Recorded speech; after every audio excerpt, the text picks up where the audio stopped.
Hi, this video is for Tiffany. I just saw Tiffany's video on Twitter about private equity and the effects it has on America right now and the greed, right? Everything they're doing. So Tiffany, my name is Marantz, and I'll explain to you what I know about private equity. Drawing back from a long time ago, I know you were focusing on 2008 and the amount of risk they took, but I'll use these pens as examples, okay? So from the 60s, KKR and the boys, they went ahead and started buying up businesses and or leveraging companies, LBOs, leverage buyouts.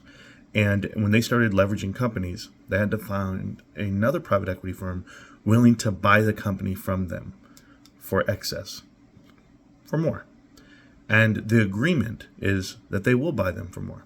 Whether they're more profitable or not, they get to come in and offer up money for it, right? This private equity firm sells to another private equity firm. They're in it together. Now, private equity firms, all because KKR got the 2 and 20 built in years ago, 50 years ago. They go 2 and 20. That's 2% just to go ahead and manage the fund and 20% of the profits. So now these executives from one private equity firm to the next can go ahead and get their profits. They take their 2%, they take their 20% of profits, and there's going to be more profits down the road because they're going to do a deal with this company 5 years later, 10 years later, just to go ahead and make the books look like we're even. But we're not even. Because here's the deal that happened in the 70s and 80s. A little place called Drexel Burnham Lambert figured out that we don't have to go ahead and let these companies play themselves out. We can accelerate it. We can put lighter fluid on it. And Drexel Burnham Lambert, Mike Milken and the boys, they came out and they started giving out what they call junk bonds, right? They started giving out these loan shark loans to these companies, and the companies had to take them. They had no choice. They're called distressed credit investing. And whenever your company's distressed and you loan out this money, well, here comes private equity to give you a way in. But before they give it to you, the covenants on the bond. The covenants are the bond of the thing that people have to pay attention to. These bondholders take it in and they go, okay, I just have to give you 2 seats on the board of directors, 3 seats on the board of directors. That's it. Well, when they take these seats, now you see companies like Bed Bath & Beyond, like Radio Shack, like Circuit City, like Pier 1 Imports, like Tuesday Morning. We can name them all, right? But what are they doing? They're doing the wrong thing at the wrong time, every time. They will do share buybacks. They'll go ahead and buy a company like Sephora, partner up for $1.5 billion, a la Kohl's, okay? So if you guys are following private equity and you pay attention to it, since way back when, they've all agreed to do this game with each other. And there's one thing, you want to take out private equity, you want to expose it, well then good luck. And I'm not against you. I'm with you. I promise you. I'm all for it. I have 86 parts of a series called Connect the Dots, where I show you how every person from Drexel Burnham Lambert still exists today. I've interviewed them on my channel. We've done all these investigations. But the part where I tell you good luck is because of Toys R Us. Toys R Us had the ability to make it. They had the ability to fight private equity off. Bain and Company, right? Mitt Romney and the boys, and you had Vornado Trust, and you had KKR. Everybody's there. Well, there was a CEO of a company called eToys, and his name was Laser Haas. And Laser Haas comes in with this great idea about selling toys online. He goes, we have a company called eToys, and here we go. They offered Laser Haas money to step out of the way. They said, no. There's too many assets here at Toys R Us. We can carve all this out. We're going bankrupt, and we want to. They didn't want to survive, and they gave him hush money. He reported it to the SEC. He reported it. He did a whistleblower case, 2 of them. I've interviewed him. We talked about it. It's on the Rolling Stone interview, too, in like 2015, 2016. Laser Haas is MIA right now. But I tell you, all these partnerships, and it's all the way to the judges. It's in the lawyers. You go look at Sullivan and Cromwell. You tell me who they're connected to since the 1950s. You want to follow the money? You want to follow World Trade Center? What was it? Building number 7, where SEC was, right? It was the actual building of the SEC. Well, who was the actual original tenants of that building? Drexel Burnham Lambert. We can go ahead and look past Drexel, because Drexel got shut down in 1990, February of 1990. They got shut down. Well, who left that company to form other companies? The same private equity firms that you see, whether it be Guggenheim or whether you're looking at Apollo Global Management right now. Apollo Global Management comes in, and they have 6 founders. three of whom run the company: Leon Black, Josh Harris, and Mark Rowan. Well, you know where Jeffrey Epstein came from, don't you? Who paid for the flights? Who gave him $200 or $150 million for tax revenue services? Apollo Global Management, Leon Black. You have to know this part. You have to know all these parts. But then you also see how private equity has manipulated retail investors, because they've done it from the start, right? Because it's one thing for companies to go bankrupt. It's one thing for all these employees to lose their jobs and everyone lose money, but everybody wins too. Are you kidding? Canada is invested in this U.S. economy. The number one investor in private equity, period. The Ontario's teacher's pension.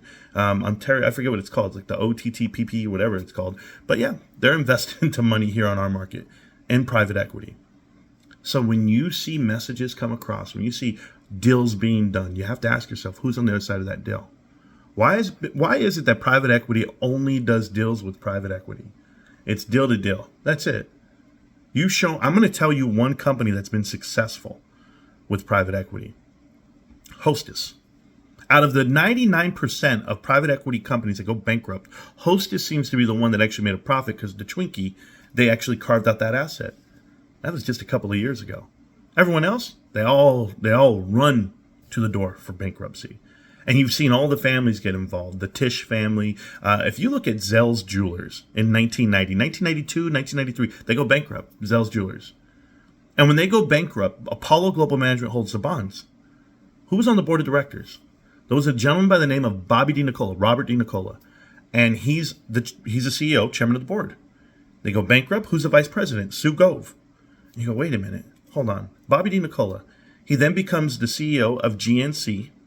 They go bankrupt, Apollo Bonds. You then have, he goes over to Linens and Things. They go bankrupt, Apollo. Claire's CEO goes bankrupt. There you go. 5 CEOs that ran Zell's Jewelers all went to Apollo-run companies and bankrupt them. The vice president of Zell's, Sue Gove, I don't know if you ever heard of her before. She's been on the board of directors at AutoZone with Eddie Lampart. Maybe you know him. He bankrupt JCPenney and Sears. But we'll go ahead and shoot it all the way down the road, because she just bankrupt Bed Bath & Beyond over the last 5 years. And the same hedge funds, and Macellum and Cura, Legion Partners, they all got into Kohl's. And who went over to Kohl's and bankrupt Kohl's? Thomas Kingsbury just did a bond for $1.5 billion. He's retiring. Here comes in Ashley. And I don't know what they're going to do. And these are the new CEO of Kohl's. But you want to talk about money? They had $1.6 billion of cash. They spent all their cash, cut down their dividend. Their stock went from $50 a share all the way down to $8 in the last 3 years. People are not paying attention. They're going bankrupt. Big Lots, Macellum, and Ancura, the same hedge funds, run them. And they put the same people on the board of directors, same people run the show, and they drive them into the ground. These companies could survive. They could. They could float out there, but they're carving out assets. You had Bed Bath & Beyond, go bankrupt for these same exact reasons. It's called the retail apocalypse. Since 2016 to now, 254 private equity retail companies go bankrupt. And you go, why? Because there's money in bankruptcy. There's money for lawyers. There's money for CROs, Chief Restructuring Officers. I want you to go ahead and do some homework on a guy named Mark Billingson. I've had the pleasure of talking and interviewing with another lawyer, and he said, Mark Billingson was actually on the board of directors for multiple companies while they're going bankrupt, and he's on the board of directors for Apollo and Athene. And I was like, are you serious? They told me. I didn't believe him. I was like, can I prove this story? And he said, have you ever heard of a CRO? And I was like, no, I've heard of CFO, CEO, CMO, COO. I've heard them all. But a chief restructuring officer? What is that? He goes, when you see a chief restructuring officer come into your company, just know you're going bankrupt. But the trick is you have to know who the CRO is before they get there, because they don't name them that until bankruptcy's filed. And then they go to the judge, and you read the docket, and it says, here's your CRO. So I'm with you on the battle against private equity. I'm with you on the battle with America, telling them what's really happening. But the truth is, these guys will ride out positions for 10 years 5 years. They'll plant their seeds and they'll exit, and they'll maximize profits. They carve out all the assets, and then they share them with each other. It's called vulture capitalism. But I will tell you this, Tiffany, as you guys battle back and fight for the small company, the mom and pop company, because I heard your message, there is one company out there that pushed out private equity. There is one company out there that got KKR, Boston Consulting Group, everybody kicked off the board of directors, pushed all the private equity away. And that company is the one above my head. GameStop, that little mom and pop store that people see, the company that currently has $10 billion worth of market cap, they have zero private equity within them. And I mean vulture private equity, the bad boys, these guys who come in and infiltrate your company and destroy it. They have Ryan Cohen. They have Larry Ching. They have Alan Adel. They have Mark Groupie, or Jim Groupie. They have them all, guys. They have Nat Turner from PSA.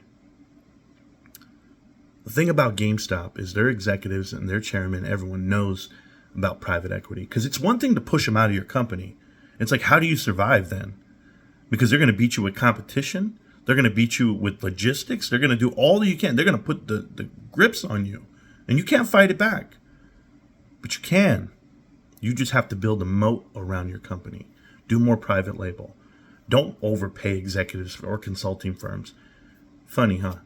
GameStop has a CEO that makes $0 and no shares. He doesn't get paid shares as well. None of the board of directors get paid any shares. I want to work for that company that's doing the right thing for the right people for the right reasons.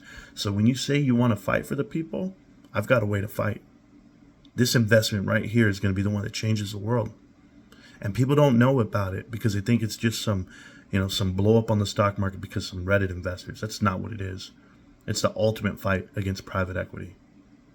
I'm going to leave you with this, okay?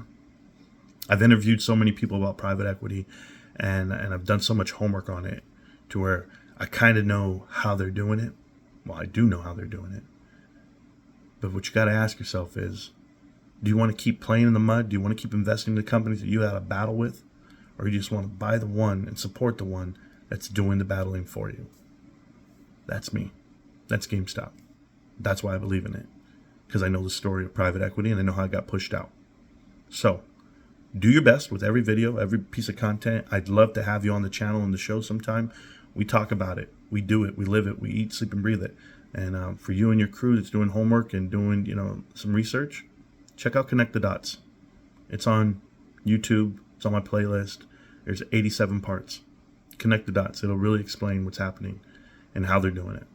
And I'll point out all the other companies that are going bankrupt before they ever happen. But we called out Mullen Automotive. We got Tupperware right. We got Yellow Freight correct. We got Bed Bath & Beyond correct. Carvana is currently in the mix. There's so many. Mullen Automotive and I guess CVS and Walgreens. And you name it. We've talked about it, and we got it before it ever happened. So, Tiffany, really nice to see your video and your content, and I enjoy talking about private equity, but you got to be careful who you let into your community and how you want to talk about it, because private equity is everywhere. Remember what I'm telling you. They weaponize. They use the internet.